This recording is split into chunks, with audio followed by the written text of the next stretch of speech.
In today's video, I'm going to show you how I installed these KTM wraparound handlebar guards on this 2023 Husqvarna TE300.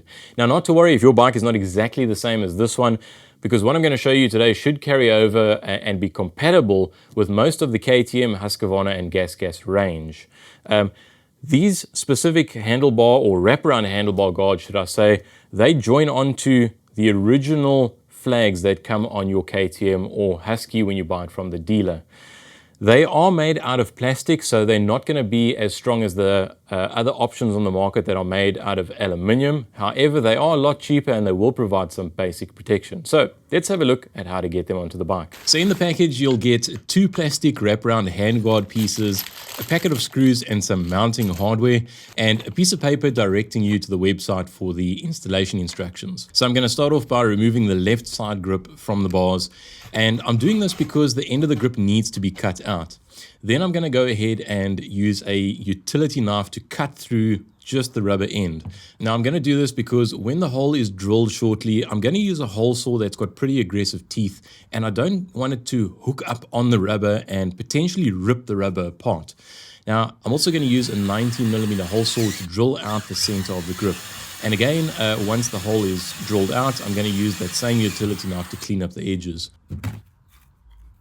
And while I continue, if there is any additional information that comes up after I've published the video, I'll leave it in the description. So make sure you go down there quickly and go and check out if anything new has come up.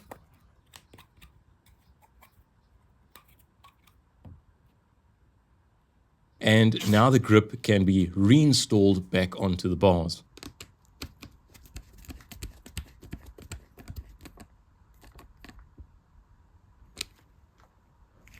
Now, if you look closely, you'll see there's kind of a small embossed circle on the back of the flag. And this little circle needs to be drilled out using around about a 4.5 or a 5mm drill bit. Once it's drilled, I'll go ahead and assemble the clamp that goes inside the bars. And I'm going to leave this a little bit loose, and then I'm going to slide it into the bars before tightening everything up. And I'm kind of going to insert the clamp into the end of the bars roughly at the same time that I'm trying to clip the plastic guard over its mounting on the flag. And then I'm going to fasten it using one of the screws that's included in the kit. And as you can see, the flags don't need to be removed to install these wraparound handguard pieces.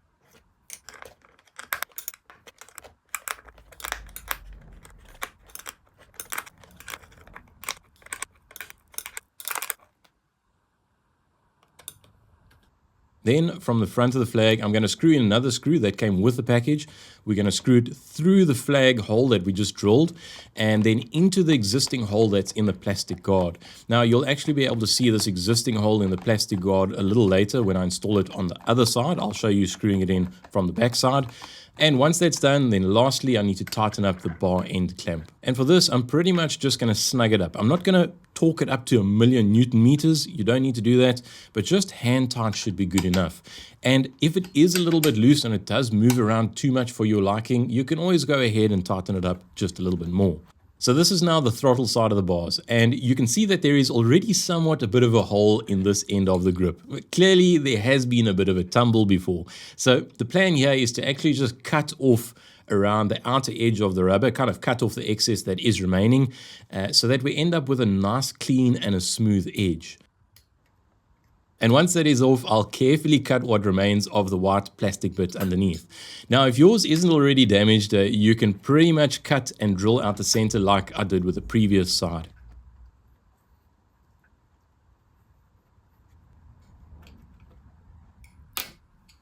Now, something very important here, I'm also going to check that the throttle grip doesn't interfere or catch on the guard once it's installed. And if you need to cut more away or adjust the grip inwards a small amount so that it doesn't end up catching, then you need to go ahead and do this. It is very important that the throttle snaps fully closed once you let it go. You really don't want that hanging up and then you get caught off guard and loop out the bike in the bush somewhere. And the same goes for this side, drilling a hole through the flag at that same little embossed circle and then assembling the clamp and fitting it to the plastic guard. If you are finding the video useful so far, please give it a thumbs up and leave us a comment. Let us know what you think about these guards. Maybe you've been using them for a long time already and you want to share your experiences with the rest of us, or maybe you've got your own tips and tricks when it comes to installing these and you would like to share that with us.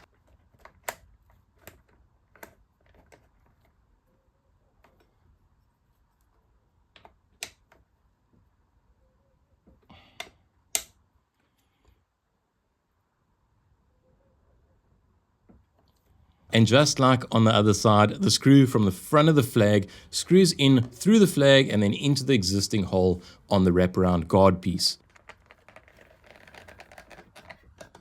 And now, once both wraparound guard pieces have been installed, this is what it looks like. Now, one of the downsides about using this type of guard is that it mounts to the clutch and the brake perch, and that under a big impact, the perch is actually at risk of breaking, but more noticeably, the position of the clutch and the brake lever can't really be adjusted, or they can be adjusted, but only by a small amount. Because the wraparound end is attached to your bars. Now, of course, these are plastic, so you can bend them slightly, but it's only a very small adjustment that you can make to the lever's position. And this is where the aluminium clamp style handlebar wraparound guards are a little bit better. They are much stronger, they provide more protection, and are way more adjustable. So the question is, did you notice the error that I made? Now, I'm sure if you've been around dirt bikes for a while, you would have seen it straight away. But basically, I installed these handguard, these wraparound plastic pieces upside down, or the left side on the right and the right side on the left. Now, what I mean by that is that this plastic piece originally, if you look back earlier in the video, it kind of bent up and then towards the flag. And the correct orientation is actually for it to bend down and then around towards the flag. So, of course, these have been corrected. Not sure how I overlooked such a simple little installation error, but, you know, I guess these things do happen, and, well, at least it has been corrected. And as you can see, they are looking a bit bashed and beaten up. I've corrected that and done a whole lot of riding, and you can see that they are holding up, I think, pretty reasonably for a plastic wraparound handguard so far. So, I'm quite happy with that. Now, if you want to add some more protective guards to your dirt bike, go ahead and watch this video right here. Thank you very much for watching. We'll see you next time. Cheers.